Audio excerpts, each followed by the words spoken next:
when you guys have conversations with somebody, do you guys ever feel stuck and just don't know what to say? Or the person you're having a conversation with says something and you don't know how to respond?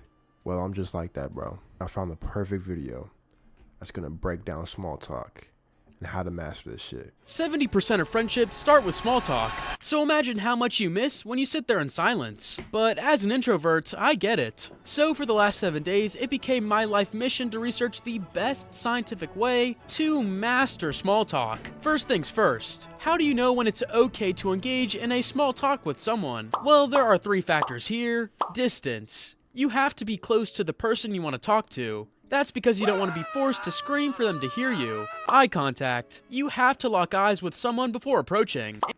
Facts, bro, facts. I know that's like a hard thing a lot of people struggle with, is eye contact, man. Even me, bro, as 19 years old, man, I even struggle with eye contact here and there, bro. Especially when you have a lazy eye, bro, and you just be staring at motherfuckers, bro, and your eye just goes... And positive body language. The human brain puts every new face in 2 categories, friends or foes. So to be categorized as a friend, smile. You check these off the list, and now you are ready to actually begin the small talk. But let's admit it, we all hate to start a conversation with strangers. Especially because we think that they don't want anything to do with us. But is it true? Well, there's this thing called the social validation theory. Most of the time, we want to connect with others, but we think that everybody else doesn't. And since we want their social approval, we don't say anything. So there's a gap between what we want and what we do. But when you break the ice first, people tend to like you more. Now it's time to find out how to actually start the conversation. Let's say it's a hot summer afternoon and you get into a taxi. The classic way is to ask the driver a question. Like, how's your day going? That's how I would start it off as. Like, how are you? How's your day been? You know what I mean? Some small talk like that. About all the questions that you can ask a complete stranger. How are you? What's your name? Or, where did you get that? These are all bad icebreakers. Oh, wow. Oh, wow. Like, how's your day going? That's how I would start it off as. People can't even ask, how are you these days? Like, those are bad questions. Why? Because all of them put pressure and give him the need to either explain, summarize, or justify something. So what's the better alternative? Observational statements. There are 3 steps that you have to take in order to create one. So let's take the same scenario. Step 1, identify the common ground. What is something that both of you are aware of? The heat.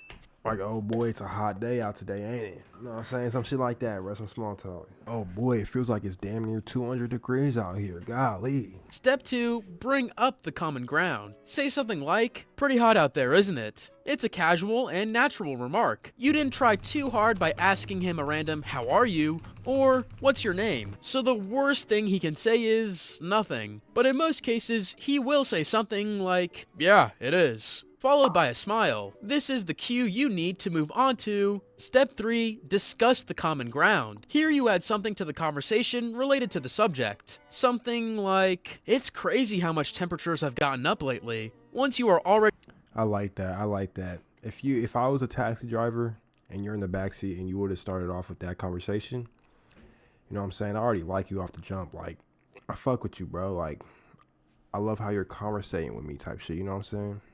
In the middle of the small talk, the worst thing you can do is to let it fade away. Trust me, the awkward silence will be bad. But how can you prevent this from happening? By avoiding closed-ended questions and using open-ended ones. A closed-ended question is something like, is traffic usually this bad around here? This is a bad question because it can be answered with just one word. On the other hand, open-ended questions sound like this. Why is there so much traffic around here? This question is better. It's more specific, requires more details, and it can't be answered in just one word. I understand it now. Usually closed-ended questions start with how, and they are used the most in society, while open-ended questions start with other words like why, who, etc. Now, this technique will only get you so far in any conversation you have. Why? Because of the self-expansion theory. In 1997, Arthur Aaron, a famous psychologist, made one of the greatest social experiments of all time. He gathered 96 complete strangers. Then he matched them into pairs of 2 2, half of them were left alone for 45 minutes to make small talk on their own. Nothing significant happened, but for the other half, he prepared a set of 36 questions to ask each other. The result? Most of them turned from complete strangers to good friends. One pair even got married. If you want to check out the questions, I'm gonna leave them in the comments below. Most of them are pretty random, yet you can use them to spike up any conversation. Overall, this experiment helped Aaron discover that people want to share their random opinions and thoughts with others. Cat owners are liberals. Cat owners believe in hate speech. What the fuck does Andrew Tate got to do with this video whatsoever, bro? Cat owners are Democrats. Cat owners are. But here comes a problem that you may have thought about. What if the other person asks you a question that you don't want to answer? 2 words, reverse pivot. You have to deflect the question back at the other person. Let's say it's around election time and he asks you something like this. So, who are you voting for? Then you can answer with something like, well, who do you think I'm voting for? From now you can pick up subtle cues about his thoughts on politics, but most of the time, it's better to just say what you really think. Now here comes the most crucial part. Do people really talk about politics like that, just like normally? Like, people don't just like go up to strangers, like for instance, like they were saying, like in the taxi. People don't just go in taxis or Ubers and just like make small talk and be like, oh, who are you voting for this year? Like, that would definitely start an argument.